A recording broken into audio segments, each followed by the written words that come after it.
Hello বন্ধুরা, জয়বাবু travelling চ্যানেলে আজকে আমরা অন্য কোথাও যাইনি, আমাদের নিজের শহরে কলকাতায় ঘুরতে চলে এসেছি এয়ারক্রাফট মিউজিয়াম দেখতে।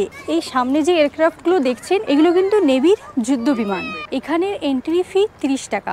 এই হচ্ছে এয়ারক্রাফট মিউজিয়ামের পার্কিং। এয়ারক্রাফট মিউজিয়াম থেকে এই সামনে থেকে এসে এই পুরোটা ঘুরিয়ে এখান থেকে গাড়ি ঢোকাতে হয়। 20 টাকা করে গাড়ির পার্কিং 4 হুইলার পার ঘন্টায়, আর 2 হুইলার হলে 10 টাকা পার ঘন্টা। এই সামনেই নিউ টাউন থানা, নিউ টাউন থানার কিছুটা পাশেই 100 মিটার পাশেই এই এয়ারক্রাফট মিউজিয়াম। সকাল 11টা থেকে খোলা, গুগল কিন্তু টাইমিংটা ভুল বলছে, নোট করবেন। সকাল 11টা থেকে সন্ধ্যে 7:30 অবধি এই মিউজিয়াম খোলা। ভিতরে বলছে ক্যামেরা অ্যালাউড না, বাট মোবাইল অ্যালাউড, তাহলে মোবাইল ভিডিওগ্রাফি করতে হবে। এই ঢুকে পড়লাম আমরা এয়ারক্রাফট মিউজিয়ামে। সামনে যেই বিমানগুলো দেখতে পাচ্ছেন সেইগুলো সবই যুদ্ধ বিমান। আপাতত একটাই বিমান আছে। জায়গাটা খুব সুন্দর সাজানো, পরিপাটি। পাশে একটা ঝিলও আছে। ভারতীয় নৌবাহিনীর একটি বাতিল 29 বছর বয়সী টুপোলেভ TU-142 বিমান জাদুঘর স্থাপনের জন্য 2020 সালের ফেব্রুয়ারিতে পশ্চিমবঙ্গ সরকারের কাছে হস্তান্তর করা হয়েছিল।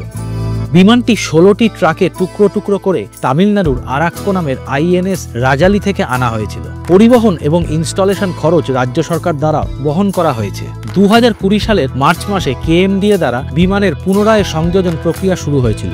এই বিমানের আশেপাশে ম্যানকুইন পাইলট, বোমা যন্ত্রপাতি ইত্যাদি তৈরি করা হয়েছে।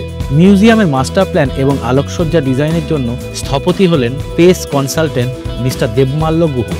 জাদুঘরটি উদ্বোধন করেন মাননীয় মুখ্যমন্ত্রী মমতা বন্দ্যোপাধ্যায় 4 জুন 2022-এ। প্রদর্শনীতে বিমান ছাড়াও একটি ছোট শিশুদের পার্ক এবং একটি কফি শপ রয়েছে। নৌবাহিনীর কিছু অবসরপ্রাপ্ত অফিসার এখানে চাকরিরত আছেন। এই বিমানটি 30,000 ঘন্টা উড়ে ফেলেছে, তাই এইটিকে ডিকমিশন করা হয়েছে। এই মিউজিয়ামটি ভারতের দ্বিতীয় নেভাল এয়ারক্রাফট মিউজিয়াম। প্রথমটি আছে বিশাখাপত্তনম। এই জায়গাটি দেখতে পাচ্ছেন, এখানে ভবিষ্যতে আরও কিছু ইনস্টলেশন করা হবে এবং মিউজিয়ামের শোভা আরও বৃদ্ধি পাবে। এই এয়ারক্রাফটের বাইরে আপনারা মোবাইলে ভিডিওগ্রাফি বা ফটোগ্রাফি করতে পারবেন, কিন্তু এর ভিতরে কোনো ভিডিওগ্রাফি বা ফটোগ্রাফি অ্যালাউড নয়। সেটা ক্যামেরা হোক বা মোবাইল, কোনোটাতেই অ্যালাউড নয়। তাই উনাদের ওয়েবসাইট থেকেই এই যুদ্ধ বিমানের 2টো ফটো এখানে অ্যাড করে দিলাম আপনাদের সুবিধার্থে। এই এয়ারক্রাফট মিউজিয়ামে এসে আপনারা 30 মিনিট থেকে 1 ঘন্টা সময় অতিবাহিত করতেই পারেন। আমরাও এখানে প্রায় 45 মিনিট সময় কাটিয়ে বেরিয়ে পড়লাম আমাদের পরবর্তী গন্তব্যের উদ্দেশ্যে।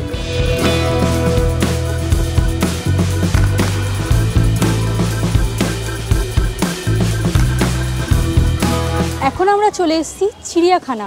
না, আলিপুর চিড়িয়াখানা না, এখন আমরা চলে এসেছি এই নিউ টাউনের চিড়িয়াখানা দেখতে। চলুন।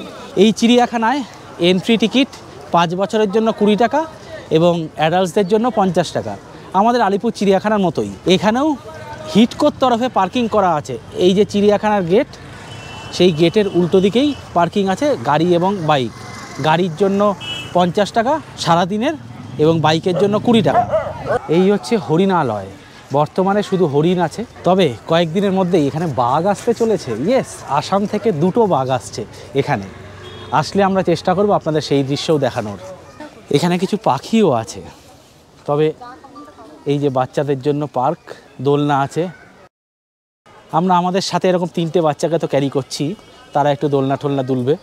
চিড়িয়াখানায় বসবাসকারী পাখির মধ্যে 3টি প্রজাতি রয়েছে: ম্যাকাও, নীল এবং হলুদ ম্যাকাও, স্কারলেট ম্যাকাও, লাল এবং সবুজ ম্যাকাও। 4টি কাকাতুয়ার প্রজাতি: আমব্রেলা কাকাতুয়া, greater and lesser sulphur crested কাকাতুয়া এবং রেড টেলড ব্ল্যাক কাকাতুয়া। এই চিড়িয়াখানাটির নাম হরিণালয়। একটা সময় ছিল যখন এখানে শুধু হরিণই ছিল, তারপরে সময় পাল্টেছে, যুগ পাল্টেছে এবং বর্তমানে এখানে কিন্তু অনেক ধরনের পশু পাখি দেখা যায়। এই দেখুন, এটা হচ্ছে স্কারলেট ম্যাকাও। লম্বা যে লেজটা দেখতে পাচ্ছেন সেটা ছেলে, আর যেটা একদম ছোট লেজ সেটা হচ্ছে মেয়ে। এই হরিণালয়ে আসতে গেলে আপনাকে ইকো পার্কের 6 নম্বর গেটে আসতে হবে। সেক্ষেত্রে এয়ারপোর্ট থেকে নিউ টাউনগামী যে কোনো বাসে উঠে পড়ুন এবং ইকো পার্কের 4 নম্বর গেটে নেমে পড়ুন। 4 নম্বর গেটে নেমে হাঁটতে হাঁটতে অথবা সেখান থেকে টোটোও পাওয়া যায় 6 নম্বর গেট বা এই হরিণালয়ে আসার জন্য। এরা হচ্ছে অ্যামাজন প্যারট। দেখুন, এই টিয়াটা দেখছেন কি সুন্দর পোজ দিচ্ছে ক্যামেরায়। 12.5 একর জায়গা জুড়ে অবস্থিত এই হরিণালয়। আলিপুর চিড়িয়াখানায় আপনারা যেরকম দেখে থাকেন, এটা তার ছোট সংস্করণ বা মিনি সংস্করণ। এখানেও এরকম রাজহাঁস, এরকম অনেক ধরনের পাখি এখানে আছে। এছাড়াও শেলডাক, হারলেকুইন হাঁস, অরিনোকা হংস ইত্যাদি এখানে পাওয়া যায়।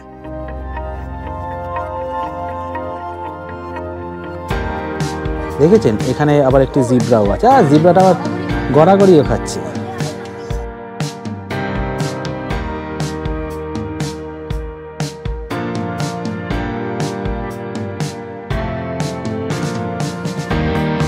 দুটি জিরাফের দর্শন পেলাম আমরা।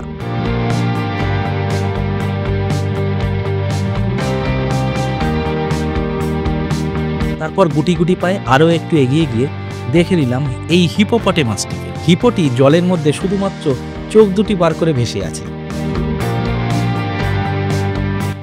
এর ভিতরেও বাচ্চাদের খেলার জন্য একটা জায়গা আছে সুন্দর।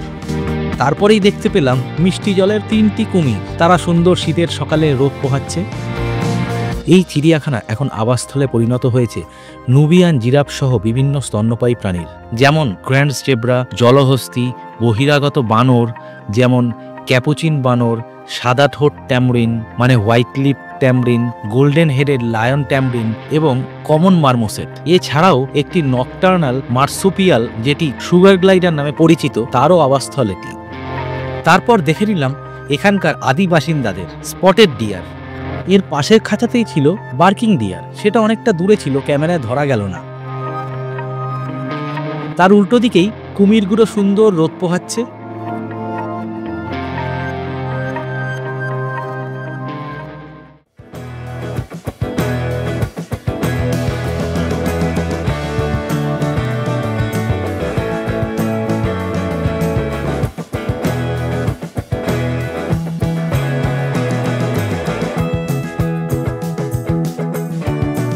সেন্ট্রাল জু অথরিটির একটা ওয়েবসাইট আছে, সেখানে হরিণালয় মিনি জুয়ের একটা PDF ফাইল পাবেন আপনারা।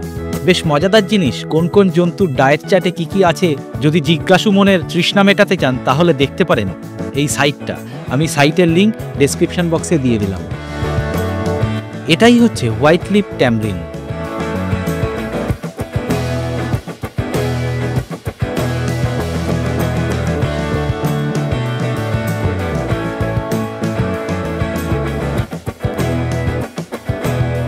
বাঁদরের বাদরামি থেকে জেব্রার গড়াগড়ি অনেক কিছুই দেখলাম এবং খুব ভালো লাগলো আমাদের চিড়িয়াখানা। যদি ভিডিও দেখে আপনাদের ভালো লাগে অবশ্যই ঘুরে যেতে পারেন এই চিড়িয়াখানায়, এই হরিণালয়ে।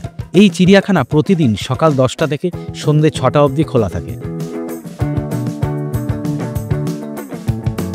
এখানে আপনারা বাইরে থেকে খাবার দাবার সবই নিয়ে আসতে পারবেন এবং দেখতেই পাচ্ছেন এখানে বসার জন্য অনেক জায়গা আছে। সুন্দর কোথাও একটা চাদর পেতে বসে পড়ুন, জমিয়ে পিকনিক করে নিন। আর যদি খাবার না আনতে চান তাতেও অসুবিধা কিছু নেই, একটু খরচা বেশি হবে, কিন্তু এর ভিতরে একটা নেচার্স ক্যাফে আছে, সেখানেও খাওয়া যেতে পারে। ক্যাফের মেনু কার্ডটাও আমি তুলে দিলাম এখানে। খুব শীঘ্রই আপনারা এখানে ব্যাঘ্র দর্শন করতে পারবেন। আসাম থেকে আসছে, খুব সম্ভবত জানুয়ারি মাসে আসার কথা।